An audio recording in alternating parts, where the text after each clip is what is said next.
दोस्तों, बॉर्डर का नाम सुनते ही हमारे दिमाग में हथियार लिए सैनिक, कांटों वाली तीर और लंबी दीवार की छवि बनकर सामने आती है। लेकिन अगर हम आपसे कहें कि इस दुनिया में कुछ बॉर्डर बेहद ही अजीबोगरीब है, जैसे कि लोग खाना एक देश में बनाते हैं लेकिन उसे खाने के लिए बॉर्डर क्रॉस कर दूसरे देश में जाना पड़ता है, उनके घरों से ही बॉर्डर होकर गुजर रहा है। एक ऐसी बॉर्डर लाइन जहाँ पर दोनों देशों के लोग वॉलीबॉल खेलते हैं, और एक ऐसा बॉर्डर जिस पर कोई देश अपना दावा ही नहीं करता। तो वहीं एक बॉर्डर ऐसा भी है जहाँ लोग आसानी से बिना रोक टोक के दूसरे देश में आ जा सकते हैं। और तो और एक बॉर्डर तो वाटरफॉल के बीच से होकर गुजरता है। शायद ही आपने पहले कभी ऐसे बॉर्डर्स देखे होंगे या इनके बारे में सुना होगा। हमारे देश में 24 घंटे बॉर्डर पर सैनिक तैनात रहते हैं, क्योंकि दोस्तों हमें चीन और पाकिस्तान जैसे पड़ोसी जो मिले। लेकिन आज हम जिन इंटरनेशनल बॉर्डर्स की बात करने वाले हैं वो बेहद ही दिलचस्प है। आज की ये वीडियो काफी मजेदार होने वाली है और आपको काफी कुछ नया सीखने को भी मिलेगा। चलिए बिना देरी के वीडियो को शुरू करते हैं। कनाडा और यूएसए। अमेरिका और कनाडा के बीच 9000 किलोमीटर का बॉर्डर है और कई जगह आपको सैनिक भी खड़े तैनात नजर आ जाएंगे।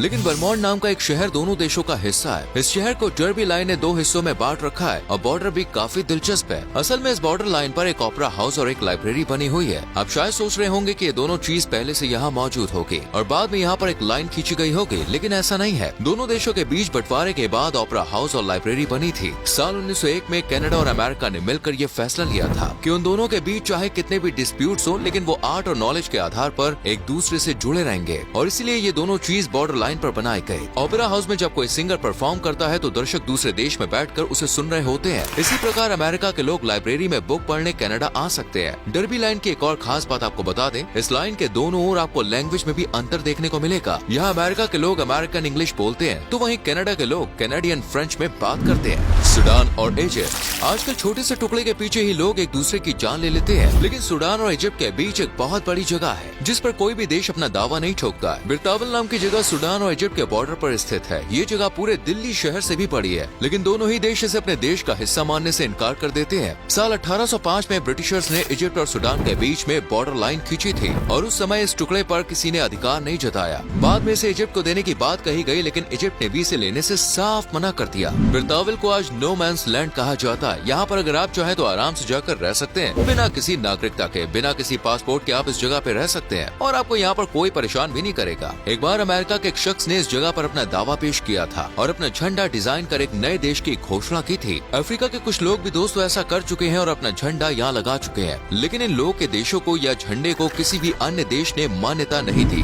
Belgium and Netherlands. अक्सर देखा जाता है कि बॉर्डर पर सुरक्षा के लिहाज से देश अपनी सेना को तैनात करते हैं, लेकिन बेल्जियम और नीदरलैंड्स का बॉर्डर बिल्कुल अलग है। यहाँ पर आपको ना तो कोई सैनिक देखने को मिलेगा और ना ही कोई नुकीली तार। यहाँ पर बस आपको जमीन पर एक लाइन खींची हुई नजर आएगी, जिसे आपको देख के लगेगा नहीं कि ये एक बॉर्डर है। बेल्जियम और नीदरलैंड्स के बाले शहर में यतरंगी बॉर्डर बना हुआ है। ये बॉर्डर सड़क के साथ साथ लोगों के घरों से, रेस्टोरेंट और दुकानों से होकर गुजरता है। नीदरलैंड के पास जो हिस्सा है उसे बार्ले नसायु के नाम से जाना जाता है और शहर का जो हिस्सा बेल्जियम में है उसे बार्ले हेटो कहा जाता है। 1830 में नीदरलैंड से बेल्जियम अलग हो गया और एक नया देश बना। साल 1843 में दोनों देशों के बीच ये बॉर्डर बना था। दोनों देशों के लोग इस बॉर्डर का काफी फायदा भी उठाते हैं। अगर किसी एक देश का रेस्टोरेंट बंद हो जाए तो वो बॉर्डर क्रॉस कर दूसरे देश के हिस्से में मौजूद दरवाजे से एंट्री ले लेते हैं। लोग घरों में नाश्ता एक देश में बनाते हैं और खाते दूसरे देश में हैं, क्योंकि घर के अंदर से ही सीमा रेखा गुजर रही होती है। दोनों देशों के लोग आसानी से एक दूसरे के देश में आ जा सकते हैं। यहाँ पर किसी भी प्रकार की कोई भी रोक टोक नहीं है और न ही किसी वीजा की जरूरत है। इस शहर के न सिर्फ 2 नाम है बल्कि 2 नगर पालिका और 2 पोस्ट ऑफिस भी है।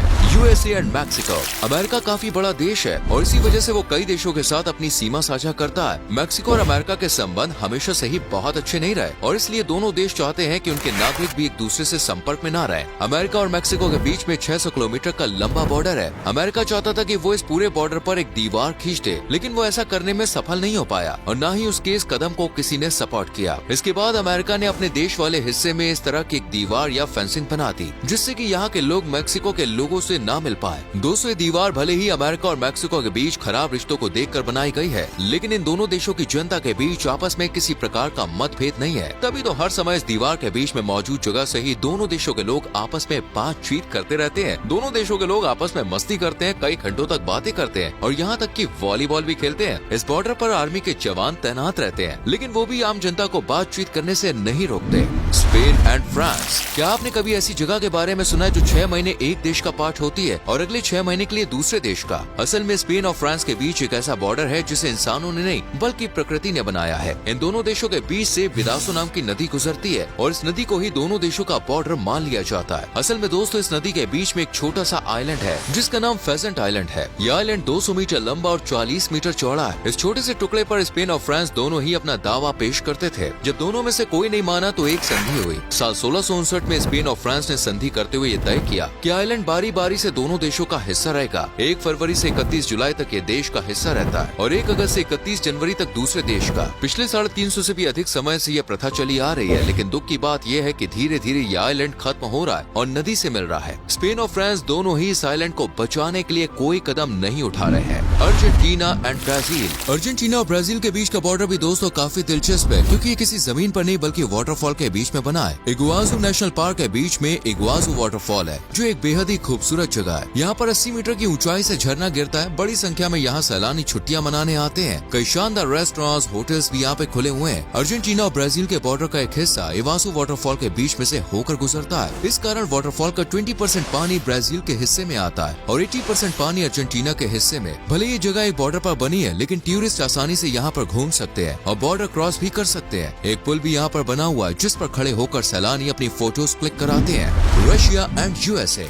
अब शायद सोच रहे होंगे कि रशिया और यूएसए के बीच भला कौन सा बॉर्डर आ गया? तो आपको बता दें, बॉर्डर किसी जमीन पर नहीं बल्कि पानी के बीच में मौजूद है। अमेरिका और रशिया के बीच विशाल समुद्र है और उसी के बीच में डायमेडिस नाम का एक आइलैंड मौजूद है। असल में दोस्तों, ये आइलैंड भी 2 हिस्सों में बटा हुआ है। इनमें छोटा वाला आइलैंड अमेरिका के हिस्से में और बड़ा वाला आइलैंड रशिया का पार्ट है। कोल्ड वॉर के दौरान दोनों आइलैंड के बीच में एक बॉर्डर बना दिया गया था और कहा गया था कि इस बॉर्डर को इजाजत के बिना पार नहीं किया जा सकता। सर्दियों के दौरान यहाँ कड़ाके की ठंड पड़ती है, ऐसे में काफी पानी भी जम जाता है और लोग आसानी से एक आइलैंड से दूसरे आइलैंड तक आ जा सकते हैं। दोनों आइलैंड्स के बीच सिर्फ 2.5 किलोमीटर की दूरी है। 1998 में अमेरिका और रशिया ने मिलकर तय किया कि इन आइलैंड्स पर रहने वाले लोग एक दूसरे आइलैंड पर जा सकते हैं, यानी वो बिना परमिशन बॉर्डर पार कर सकते हैं। केवल 2.5 किलोमीटर चलकर रशिया के लोग अमेरिका जा सकते हैं। इन 2 आइलैंड्स की दिलचस्प बात यह है कि इनके टाइम जोन में 22 घंटे का अंतर है। आप केवल 2.5 किलोमीटर चलकर एक दिन पीछे जा सकते हैं, लेकिन ये नियम सिर्फ डायमेडिस आइलैंड के लोकल लोगों के लिए ही लागू है। Australia and Germany.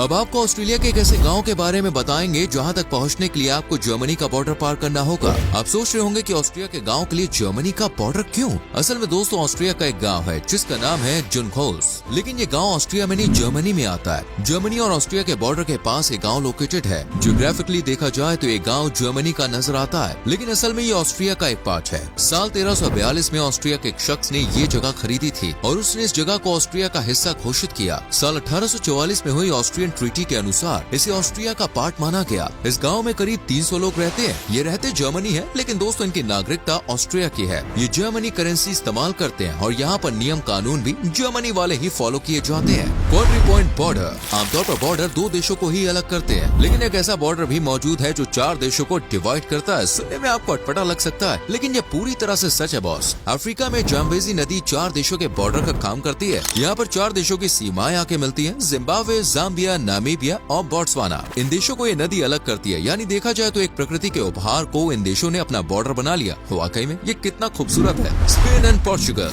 लास्ट में एक ऐसे अनोखे इंटरनेशनल बॉर्डर के बारे में हम आपको बता रहे हैं जिसे एक जिप लाइन की मदद से पार किया जा सकता है। ये दुनिया का पहला जिप लाइन इंटरनेशनल बॉर्डर भी है। स्पेन और पुर्तगाल को यहाँ पर ग्वाडियाना नाम की नदी विभाजित करती है। इस नदी के ऊपर आप जिप लाइन कर सकते हैं। स्पेन से पुर्तगाल तक का सफर केवल 150 मीटर का है और 1 मिनट में आप इसे पार कर लेंगे। खास बात यह है कि 1 मिनट में ही आप अपने समय में करीब 1 घंटे पीछे जा सकते हैं, क्योंकि दोनों देशों का टाइम जोन अलग अलग है। और नदी में जहाज या बोट के जरिए आप वापस स्पेन तक भी आ सकते हैं। अगर आप कभी स्पेन या पुर्तगाल घूमने जाएं तो इस बॉर्डर पर जिप लाइन जरूर ट्राई कीजिए। तो दोस्तों, ये थे दुनिया के 10 सबसे अजीबोगरीब और दिलचस्प इंटरनेशनल बॉर्डर जिनके बारे में आपने पहली बार सुना होगा। इससे एक बात तो साफ है कि नफरत लोगों के बीच में नहीं बल्कि वहाँ की सरकारों के बीच या फिर आला अधिकारियों के बीच होती है। आम जनता को देशों की लड़ाई से कोई मतलब नहीं है। वो तो हमेशा मिलजुल के साथ रहने पर यकीन करती आई है।